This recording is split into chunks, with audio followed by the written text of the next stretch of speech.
This car came in after a pretty hectic front end collision. And as you can see, the damage is pretty extensive and we are gonna bring it back to life.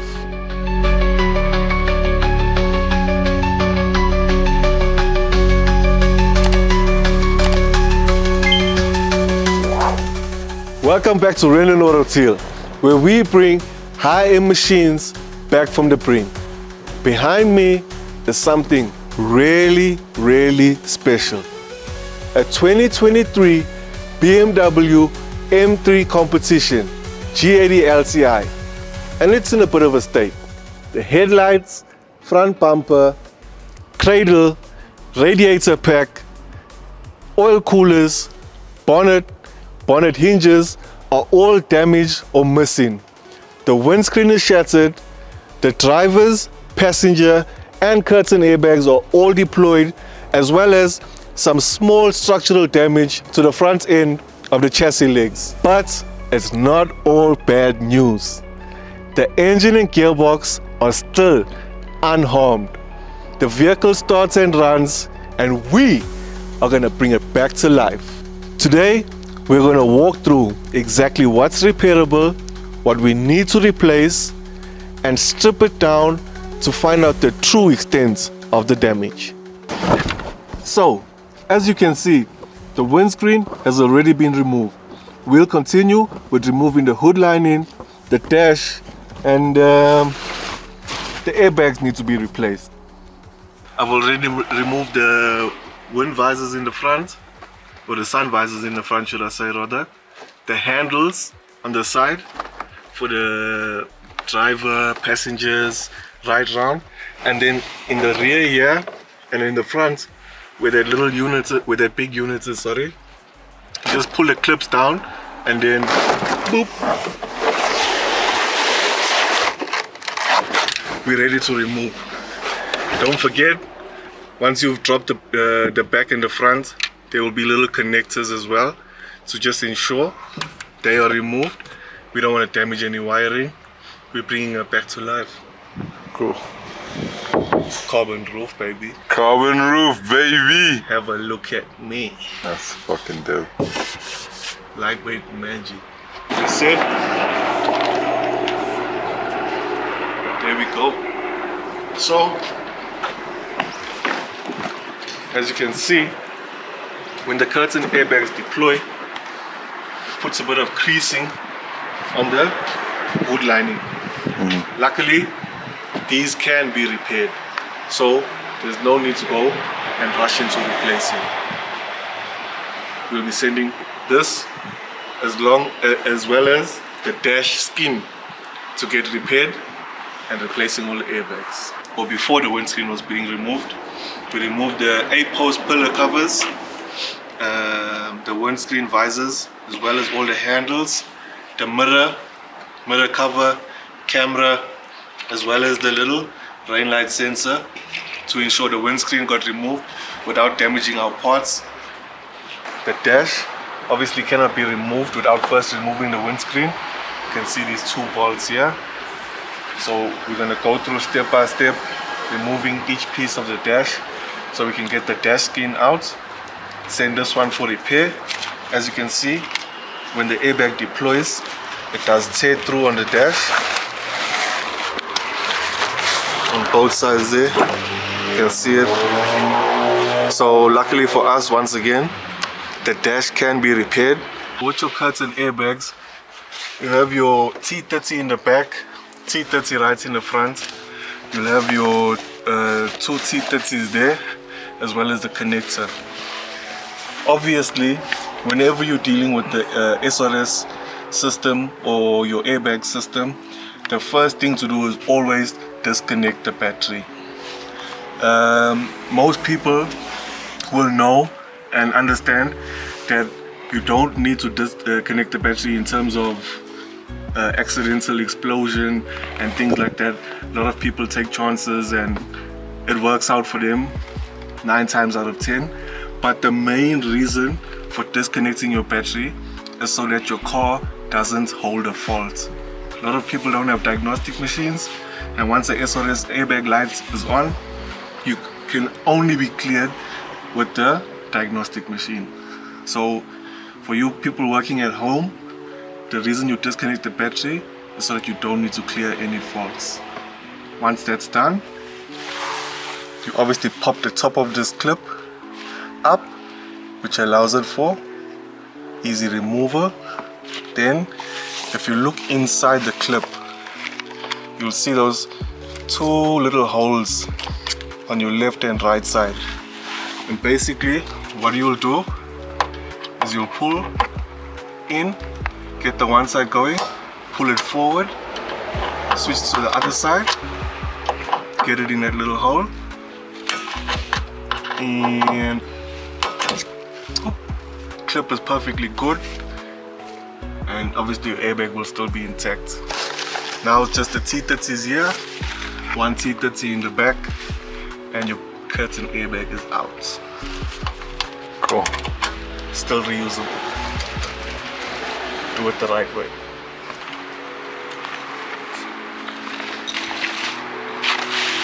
Right hand side and left hand side. Also color coded. How to remove your driver's airbag. So as you can see, we got these two little plastic hook sections where your springs are. On your steering wheel, you'll see small little line inserts on the bottom here. What you do is you take something long and sharp, a little bit strong, and then you send it in here. If you come around and have a look at the inside, so right here is where your screwdriver comes in, and then it basically pushes back on that spring, which allows that little plastic hook part we showed earlier to pop straight out. You go over to the other side, you set your screwdriver in there, push that spring, it does the same.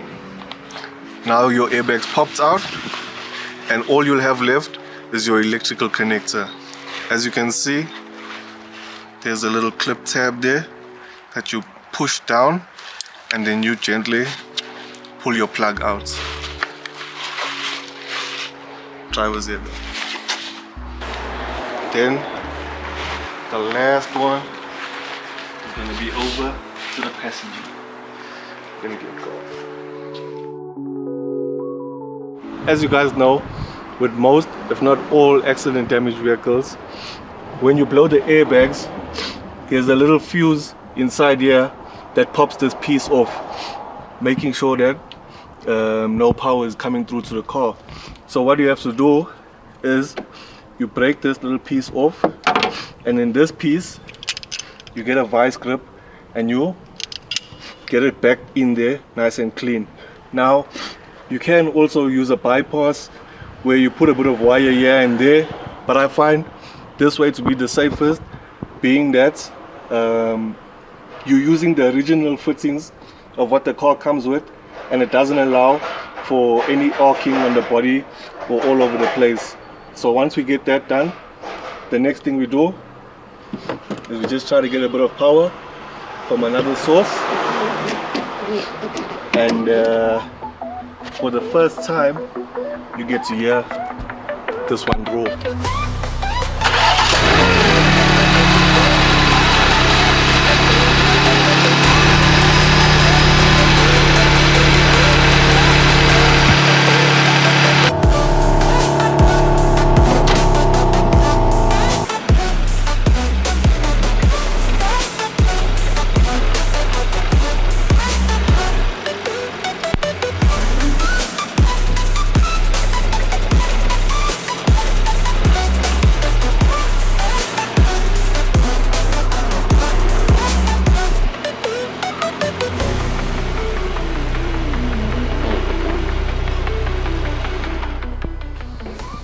We just moved the vehicle from there over to here because it's going to be hard for us to remove the dash with the vehicle obviously fully on the ramp. At the same time, it's going to be hard for us to move the vehicle from there over here once the dash is removed, being that the steering wheel will be removed completely. So we just moved it from there right here, so we can obviously have it lined up for when we do lift the vehicle in the air, but just to continue stripping our dash with peace of mind. In order to remove the dash, we first need to remove the center console to gain access in the bottom and the steering wheel as well. Now normally you just remove the wheel and the spring clock behind, but as you can see, someone has broken a tool inside here which doesn't allow us to remove the steering alone. We're going to have to remove the whole shaft. But anyway, back to the purpose. The purpose of removing the dash skin is because with the airbag exploding, it's torn the dash. And just like the hood lining, there are specialists who can repair these units for us. So, have a look at this.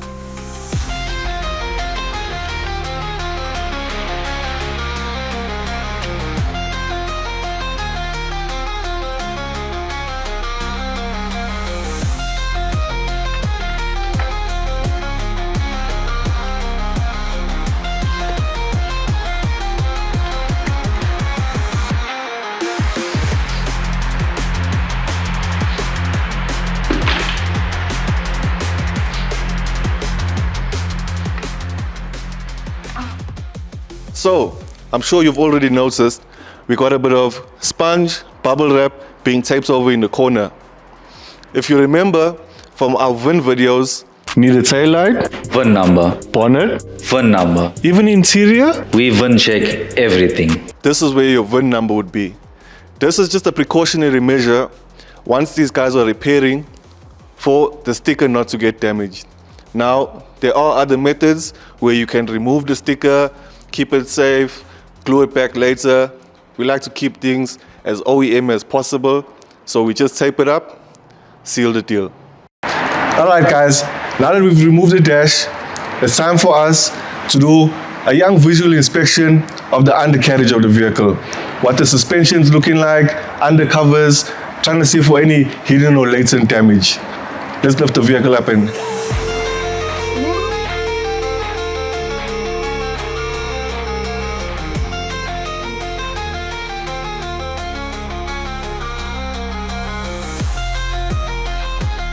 okay guys, now that we've got the vehicle in the air, I think it's best we start with just a visual inspection of our rims and tires to see if there's any damage.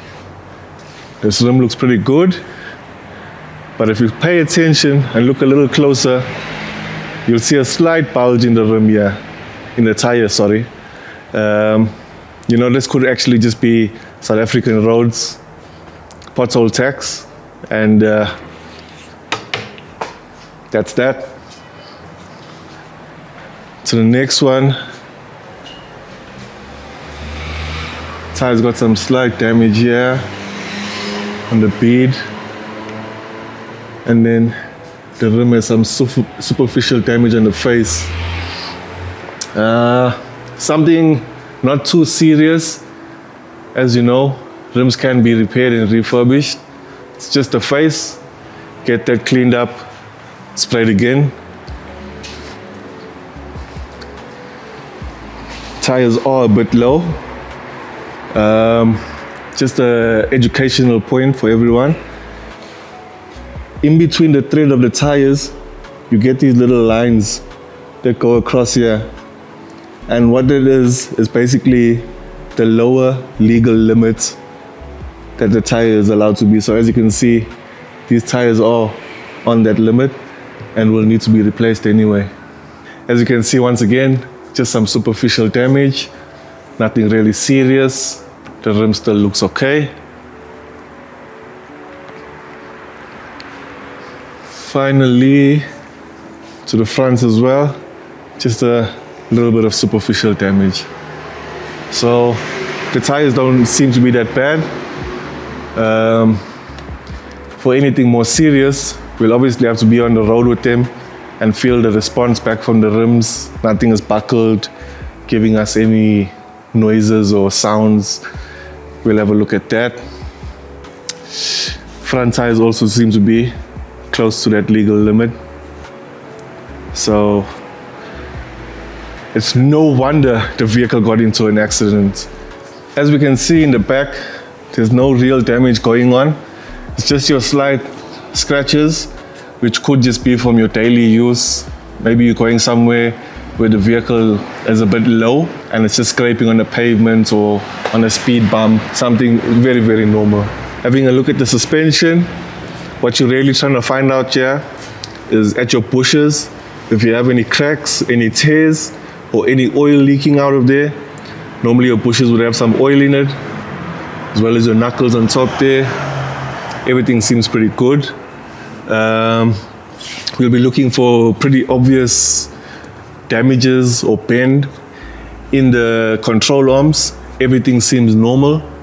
On these high performance vehicles and a lot of the German vehicles, you'll notice that the control arms are not really straight.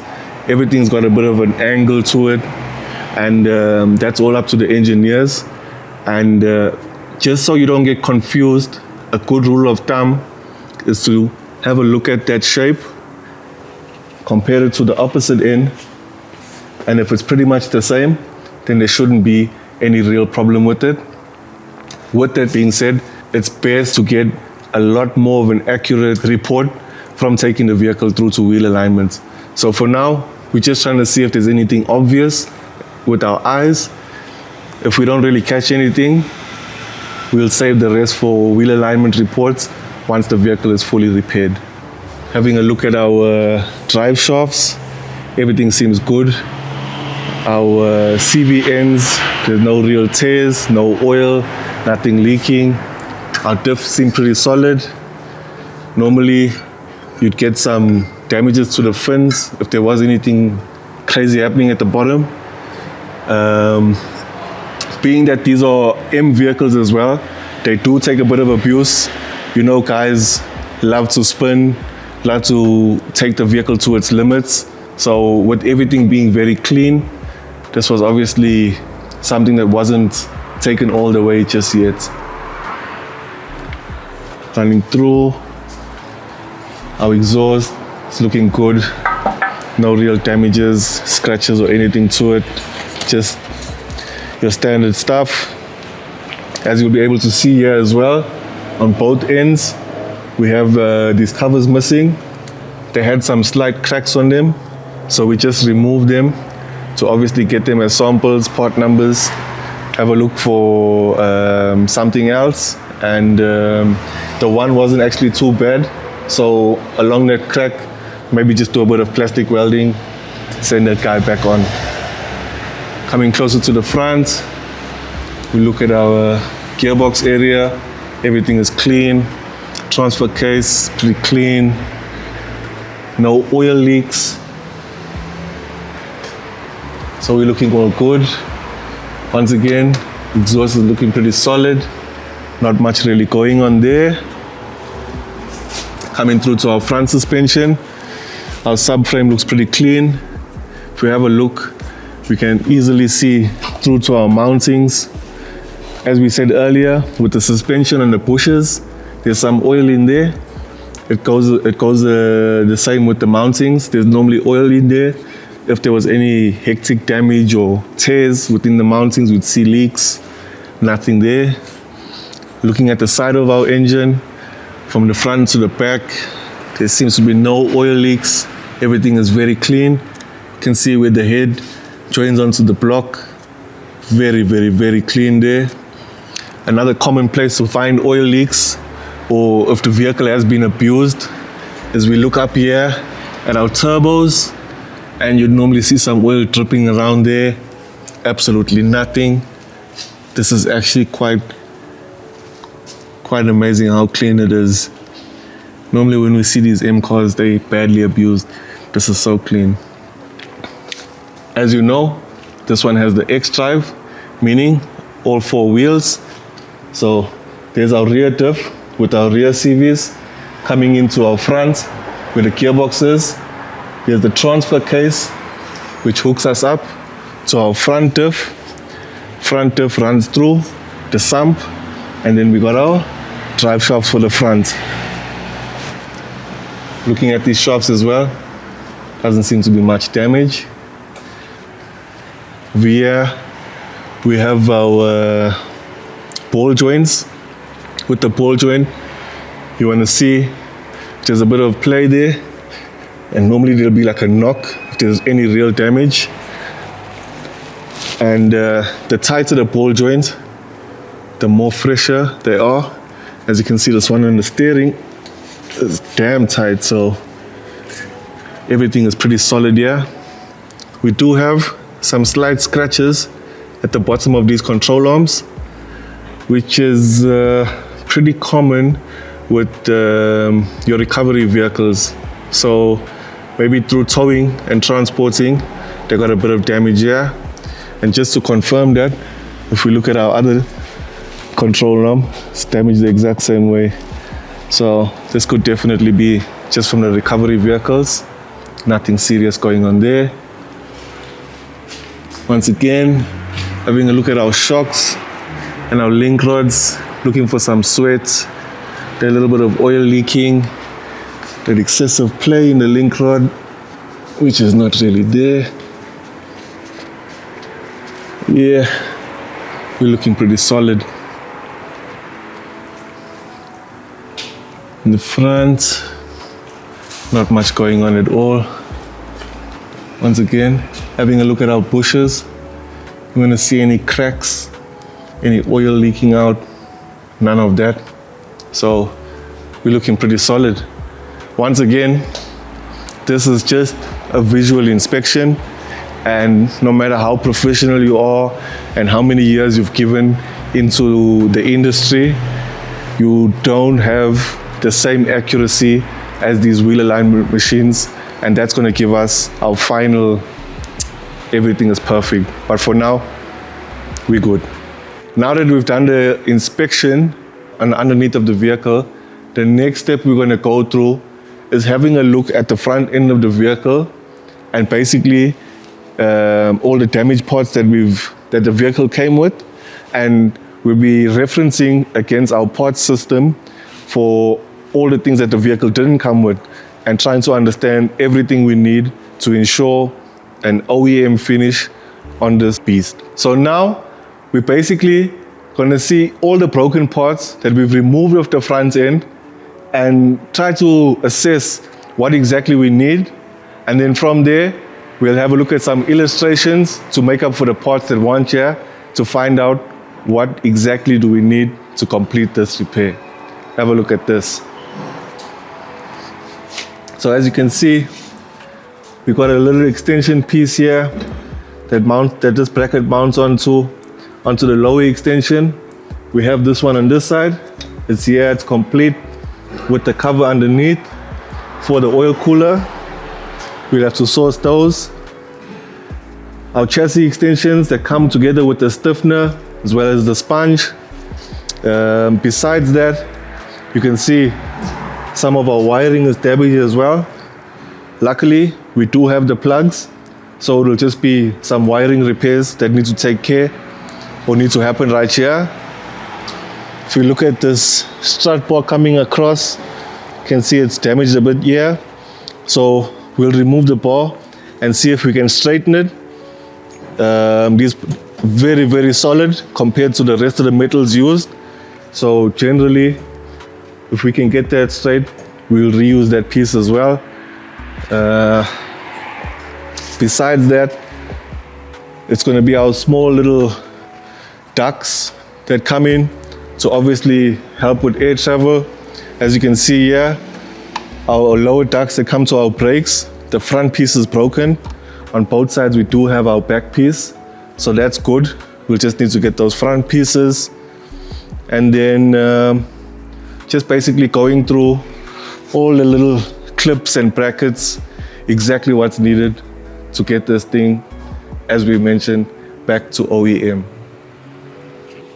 These are the few parts that was left behind from the damage. As mentioned before, we got our sponge, we got a few plastics. These will probably be from our undercovers. This is definitely from the undercover that goes underneath the radiator pack. We're gonna need a new one of those. These are bits of like the little reinforcings that go on the top bar and obviously allow the bumper to join in. We're gonna need one of those. As you can see, luckily for us, that hooter wiring that was missing, here's the plug, so we can repair that. And then those other two wires that were just laying there comes out of this plug right here. So we're gonna have to open this plug out, get the pins out, rejoin these, and then stick everything back together. So that will be sorted. We're gonna need a new headlamp bracket, definitely some new bonnet locks. Luckily, we got our headlamp bolts here and these little pieces as well. It's always good to make sure that you inspect your damaged parts from your vehicles. You'll find these little treats all over the place. And even if you don't have all the little bolts and nuts you need, at least you have a reference as to what OEM looks like, and you can ensure getting that OEM look. Luckily for us, we do deal in parts. We have quite a few crash damaged vehicles, and we can use these bolts, nuts, and little things to match up with what we have already, once again to ensure that OEM look. As you can see here, this is the other little chassis leg extension. Once again, as we mentioned before, the little treats. Here we have our bracket for our oil cooler on the bottom. So luckily for us, there's no real heavy damage to it. We can just drill this piece out and then take that little number 10 out, and another part off our to-do list. All right, so now that we know what's damaged, this is the part where we figure out how we're going to source everything. If you remember from our VIN check video, our main salesman, Waylon, is here to help us out. How's it, guys? Waylon here again with my man Tevin. This round, we building and buying parts. Yeah, so for this section, we're going to take the bonnet and crash bar from the container, which is already in transit. 100%. There we go. I think as well, these sensors and grills, we're probably going to need to get, or we're definitely going to need to get directly from BMW. They are vital parts of the SRS system. Second-hand would be a 50-50 chance and a bit too expensive to take that chance. So I think we'll definitely get those direct from the agents. Yeah, I suggest that too. That's a good idea. The bumper brackets and similar trims though, I'll find that locally. That shouldn't be hard to get second-hand. All right, so our container stuff is covered. Diff. Some local, some OEM. Let's build a final list so we can start fitting the interior. 100%. Okay guys, now we have as much information as we can get off the vehicle. As mentioned, we'll be using some of our own part system illustrations to finish up exactly what we're going to need to finish up the job. From here, we'll be trying to source other second-hand dealers, BMW themselves, and as you know, we do BMW and Mercedes-Benz parts. So we have a container coming soon where we might get a few pieces that we need to finish off the project. What I want from you is to hit me up in the comments and let me know, what do you think the most difficult part of the repair is going to be? What do you think the most expensive part of the repair is going to be? And a rough overall guesstimation of what you think the cost of the repair will be. Don't forget to like, follow and subscribe at Rennen Autoteile on all socials. Stay tuned.